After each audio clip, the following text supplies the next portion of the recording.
What if I told you that two of the most important foundational ideas of our entire medical system, viruses and contagion, have never actually been proven?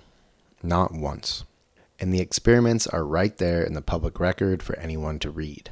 Scientists have been saying for over a century that germs like bacteria and viruses make us sick. But when you actually look at the studies and experiments that allegedly prove these theories, they're unbelievably flawed. So in this video, let me walk you through step by step and explain what I mean. We'll cover early virus isolation, modern virus isolation, contagion experiments, immunity contradictions, why I think the theory is still alive, and what I think actually makes people sick. None of this constitutes medical advice. This is just my opinion for educational and informational purposes only.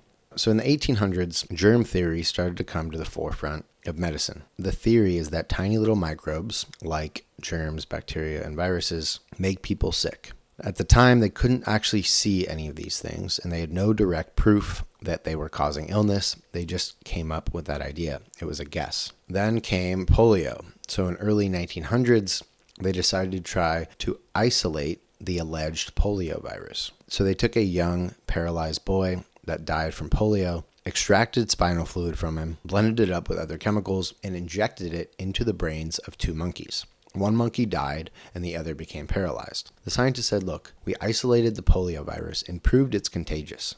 It sounds like I'm making this up, but this is exactly what they did. It's difficult to find the original paper, but here is a journal that documents exactly what they did. Later, this guy with his head screwed on a little bit more straight said, you know what we should do? We should inject healthy spinal fluid into the brains of monkeys and see what happens. So he did that. And sure enough, the same results happened: death and paralyzation. This experiment disproved the original polio virus isolation. So you would hope that by now, modern virology has got a better way to isolate viruses. So in 1954, John Enders came out with the measles isolation paper, and this experiment has become the gold standard for modern virology. What he did is he took mucus from a sick child with measles. He never saw a virus. He just assumed it was there in the mucus. He centrifuged it to get rid of some of the debris, added it to monkey kidney cells, added some kidney toxic antibiotics, then added some more things like bovine serum and more chemicals, and removed the food from the monkey kidney cells. After a couple days, the cells died, and he said, look, I've isolated the measles virus. One interesting thing he said in the study is that a second agent was obtained from an uninoculated culture of monkey kidney cells. The cytopathic changes it induced in the unstained preparations could not be distinguished with confidence from the viruses isolated from measles. This pretty clearly demonstrates that he did not isolate any virus. The control experiment he did with the same process, the monkey kidney cells, toxic antibiotics, same chemicals, showed the same cytopathic effect, meaning same diseased effect as the measles sample. He admits it right there in the paper that he did not isolate any virus. But of course, this became the gold standard for virus isolation, and it has been done on every virus since. COVID, RSV, polio. I'm sure a lot of you are saying, look, you're probably not describing these experiments correctly. I'm sure scientists have a very rigorous way to isolate viruses. And I'm telling you, this is exactly what they do. I'm just giving you the facts. You can make your own decision.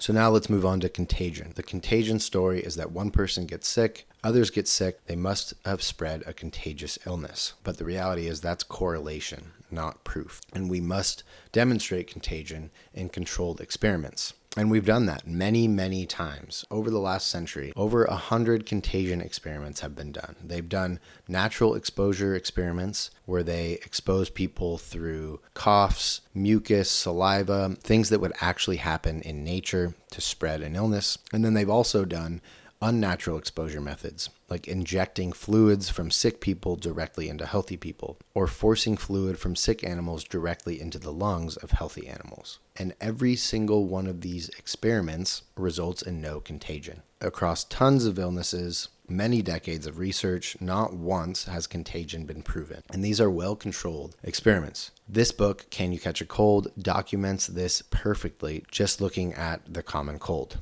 The alarming truth is that contagion has never been proven. In fact, I would argue that it's been disproven. After some of these failed contagion experiments and poor virus isolation, the logical thing to do would be to go back and start from scratch. Ask the question over, what makes people sick? But instead of doing that and coming up with a new theory, like real scientists should, they doubled down on germ theory. They said, no, viruses are real. They make people sick.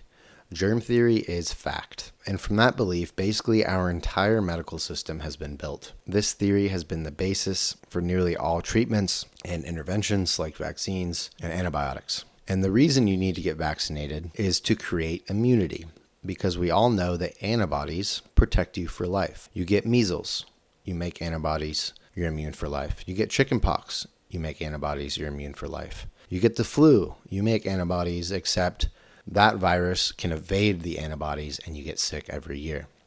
Then HIV and AIDS comes along and they change the rules again. They say you make antibodies when you get this virus, but the antibodies are actually what cause the disease and make you sick. And today they say we don't actually know if antibodies protect you, so we're going to have to vaccinate you anyways. So let's get this straight. Antibodies give you immunity and protect you for life, except sometimes they don't. Vaccines protect you by raising your antibodies, but you need them even when you already have antibodies. And viruses and bacteria spread and make people sick, but contagion has never been proven to happen in any controlled experiments. So the question I have is, with all these holes, why is the theory still alive? Why do they keep perpetuating germ theory? And unfortunately, I think the answer is control and profit. Vaccines, antivirals, antibiotics, testing, fear campaigns, deadly pandemics, all of these things keep us constantly terrorized and easy to control. Germ theory is a great business model. They make trillions of dollars off this idea. All right, so if germ theory just falls apart and has no real evidence backing it up, what actually makes people sick? I don't think it's germs, viruses, or bacteria that make us sick. I think it's our internal environment, our internal terrain. This is known as terrain theory. This perspective suggests that what causes illness is not outside things like germs and viruses, but disruptions in our internal environment. Toxicity, deficiencies, nervous system imbalance, environmental stresses like EMFs and artificial light. The terrain model suggests that illness and disease symptoms are simply detox and repair. I appreciate this perspective so much more because it gives us more health autonomy, gives us more responsibility and empowerment into affecting and improving our health. Ever since I viewed disease through this lens, my autoimmune disease has been much easier to manage, and I am happy to say I've basically fully reversed it with detox and clean living. I encourage you to evaluate any of your health problems through this lens.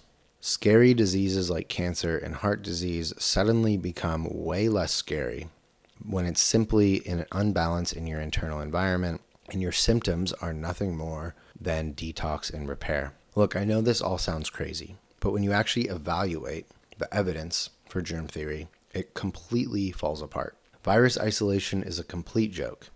Contagion has never been proven in any experiment, and the idea of vaccines and immunity completely contradicts itself. The truth is, germ theory has never had truly strong evidence backing it up. It just fails over and over when you really look into it.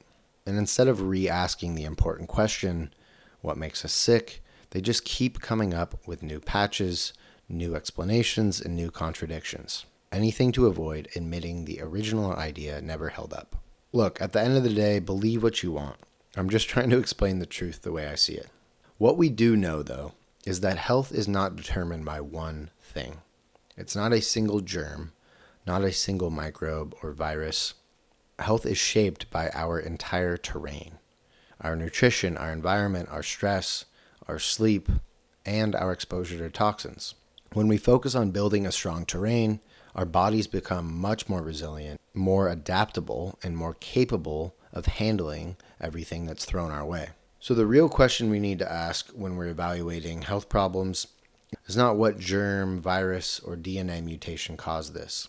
The real question we need to ask is what weakened the terrain, and how do we rebuild it? I think that's the future of health.